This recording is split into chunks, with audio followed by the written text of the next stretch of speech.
ایک صاحب نے سوال کیا ہے کہ زکوٰۃ صدقہ اور خیرات کے متعلق ایک شبہ یہ ہے کہ اس سے روپیہ لینے والوں کی عزت نفس مجروح ہوتی ہے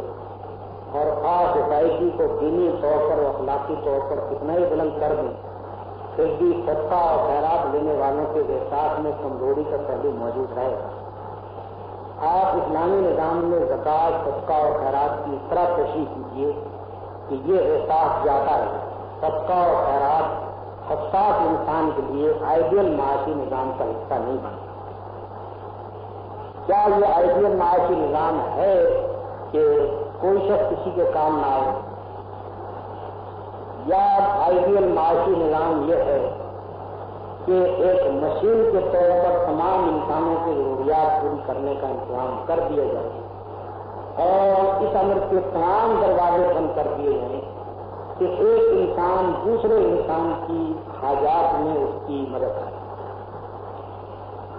بعض لوگ اس کو آئیڈیل نظام قرار دیتے ہیں، طرح آلے کی یہ انسانیت کچھ کے بعد جس میں کثیر باقت کار نوا ہے، کسی آدمی سے کوئی دلچسپی نہ ہو، کسی آدمی کو کسی آدمی سے کوئی ہمدردی نہ ہو، اس صورت میں آدمیت ختم ہوتی چلی جاتی ہے، مشینیت انسانی زندگی میں داخل ہوتی ہے اور اس کا نقصان اس وقت پہنچتا ہے جبکہ کوئی ایسی آفت عام آ جائے کہ جس میں وہ مشینی انتظام جو حکومت نے کر رکھا ہو وہ فیل ہو۔ یعنی ایسی آفات آ سکتی ہیں کہ جن میں انسان ساتھوں مرنے لگے اور کوئی حکومت کا انتظام ایسا موجود نہ ہو کہ جو ان کو راشن پہنچائے، یا کوئی حکومت کا انتظام ایسا نہ ہو کہ جو لوگ زخمی ہو گئے یا بیمار ہو گئے یا کسی تکلیف میں مبتلا ہیں ان کی تکلیف کے لیے فوراً اجتماعی طور پر انتظام کیا۔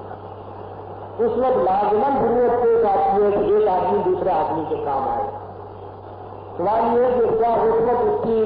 اس کا جو عزت، اس کی جو عزت نفس ہے وہ مجروح نہیں ہوگی اگر ایک آدمی کے پاس روٹی ہے دوسرا آدمی بھوکا مر رہا ہے وہ لے جا کر اس کو دے؟ یعنی اس ضرورت سے کبھی انسان بے نیاز نہیں ہے۔ لیکن اگر معاشرے میں آپ نے برسوں انسان کو یہ تربیت دی ہے کہ ایک آدمی کا دوسرے آدمی کے کام آنا یہ کوئی برائی ہے،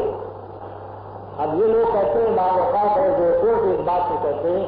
کہ صاحب یہ بھی کوئی معاشرہ ہوا، یہ بھی کوئی بھلائی ہوئی کہ کچھ آدمی خیرات دیں کچھ آدمی خیرات نہیں، اس کے معنی ہے کہ یہ ایک بہت برا کام ہے۔ جب اس برے کام کی برائی اتنی آپ لوگوں کے دلوں میں بٹھا دیں گے تو کوئی آفت عام جب آئے گی تو لوگوں کے اندر وہ اخلاق ہی موجود نہیں ہوگا جس سے ایک آدمی دوسرے آدمی کے کام آئے۔ طرح سے لوگوں کی تربیت ہی آپ نے اس طرح نہیں کی ہوگی، اس لیے ایک آدمی پوچھے گا کہ جب میرے راشن کی روٹی بچی ہوئی میرے پاس ہے تو یہ میرے لیے ہونی چاہیے، دوسرا آدمی جو بھوکا مر رہا ہے یہ گورنمنٹ کا کام تھا کہ اس کو راشن پہنچائے، میرا کام تو نہیں تھا، میں کیوں؟ تو مشینی انسان بنانے کی کوشش کرنے سے بڑی کوئی دنیا میں منافعت نہیں ہے، اور جو لوگ اس طرح کی باتیں کرتے ہیں سب انسانیت کو سمجھنے کی کوشش نہیں کرتے۔ اس میں شک نہیں ہے کہ ایک آدمی جب دوسرے آدمی کی مدد کرتا ہے تو دوسرا آدمی جس کی مدد کی جائے وہ اس طرح سے اپنی ذلت اس میں محسوس کرتا ہے، اور اسی چیز کو حدیث میں بیان کیا گیا ہے کہ لینے والے ہاتھ سے دینے والا ہاتھ دیتا ہے، اوپر کا ہاتھ جو ہے وہ بہتر ہے نیچے کے ہاتھ، اسی لیے بیان کیا ہے۔ لیکن اس کے معنی یہ ہے کہ جو آدمی اس میں ذلت محسوس کرے اس کا یہ کام ہے کہ اول تو لینے کی ذلت اس وقت تک برداشت نہ کرے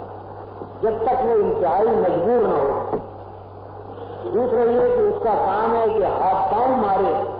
اور اس قابل بننے کی کوشش کرے کہ وہ دینے والا بنے بنسبت کے دینے والا۔